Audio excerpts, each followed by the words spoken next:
Marc, chapitre 5. Ils arrivèrent sur l'autre rive du lac, dans le pays des Gadaréniens. Dès que Jésus fut hors de la barque, un homme vint à sa rencontre. Il sortait des tombeaux et il était animé par un esprit impur. Cet homme habitait dans les tombeaux, et personne ne pouvait plus l'attacher, même avec une chaîne. En effet, souvent on l'avait attaché avec des fers aux pieds et des chaînes, mais il avait cassé les chaînes et brisé les fers, et personne n'avait la force de le maîtriser. Il était sans cesse, nuit et jour, dans les tombeaux et sur les montagnes.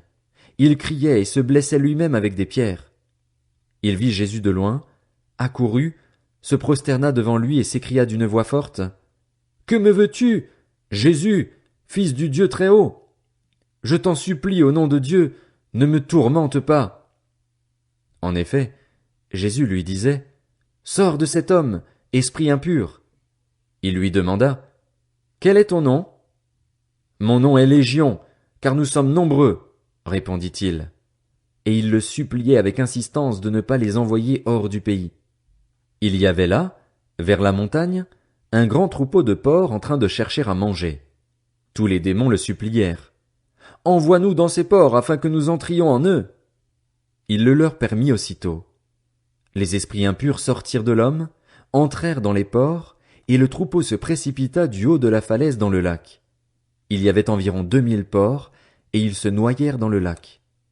Les gardiens du troupeau s'enfuirent et allèrent le raconter dans la ville et dans les campagnes. Les gens allèrent voir ce qui était arrivé. Ils vinrent vers Jésus et virent le démoniaque, celui qui avait eu la légion de démons, assis, habillé et dans son bon sens. Et ils furent saisis de frayeur. Ceux qui avaient été témoins de la scène leur racontèrent ce qui était arrivé au démoniaque et aux porcs. Alors ils se mirent à supplier Jésus de quitter leur territoire. Comme il montait dans la barque, celui qui avait été démoniaque le suppliait, demandant à l'accompagner. Jésus ne le lui permit pas, mais lui dit, « Va dans ta maison, vers les tiens, et raconte-leur tout ce que le Seigneur a fait pour toi, comment il a eu pitié de toi. » Il s'en alla et se mit à proclamer dans la Décapole tout ce que Jésus avait fait pour lui, et tous étaient dans l'étonnement.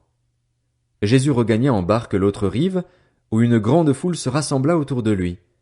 Il était au bord du lac. Alors vint un des chefs de la synagogue, du nom de Jaïrus. Lorsqu'il aperçut Jésus, il se jeta à ses pieds et le supplia avec insistance. « Ma petite fille est sur le point de mourir. Viens, pose les mains sur elle afin qu'elle soit sauvée, et elle vivra. » Jésus s'en alla avec lui. Une grande foule le suivait et le pressait de tous côtés. Or, il y avait une femme atteinte d'hémorragie depuis 12 ans. Elle avait beaucoup souffert entre les mains de nombreux médecins. Elle avait dépensé tout ce qu'elle possédait, mais cela n'avait servi à rien. Au contraire, son état avait plutôt empiré. Elle entendit parler de Jésus, vint dans la foule par derrière et toucha son vêtement, car elle se disait « Même si je ne touche que ses vêtements, je serai guérie. » À l'instant même, son hémorragie s'arrêta, et elle sentit dans son corps qu'elle était guérie de son mal. Jésus se rendit aussitôt compte qu'une force était sortie de lui. Il se retourna au milieu de la foule et dit « Qui a touché mes vêtements ?» Ses disciples lui dirent « Tu vois la foule qui te presse et tu dis « Qui m'a touché ?» Jésus regardait autour de lui pour voir celle qui avait fait cela.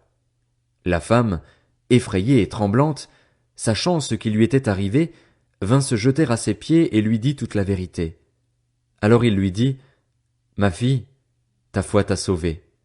Pars dans la paix et sois guérie de ton mal. » Il parlait encore quand des gens arrivèrent de chez le chef de la synagogue et lui dirent « Ta fille est morte. Pourquoi déranger encore le maître ?» Dès qu'il entendit cette parole, Jésus dit au chef de la synagogue « N'aie pas peur, crois seulement. » Et il ne laissa personne l'accompagner, sauf Pierre, Jacques et Jean, le frère de Jacques. Ils arrivèrent à la maison du chef de la synagogue où Jésus vit du tumulte, des gens qui pleuraient et poussaient de grands cris. Il entra et leur dit « Pourquoi faites-vous ce tumulte et pourquoi pleurez-vous? L'enfant n'est pas morte, mais elle dort. » Ils se moquaient de lui. Alors il les fit tous sortir, prit avec lui le père et la mère de l'enfant et ceux qui l'avaient accompagné, et il entra là où l'enfant était couché. Il la prit par la main et lui dit « Talitha koumi », ce qui signifie « Jeune fille, lève-toi, je te le dis. » Aussitôt la jeune fille se leva et se mit à marcher, car elle avait 12 ans. Ils furent aussitôt remplis d'un grand étonnement. Jésus leur adressa de fortes recommandations pour que personne ne le sache et demanda qu'on donne à manger à la jeune fille.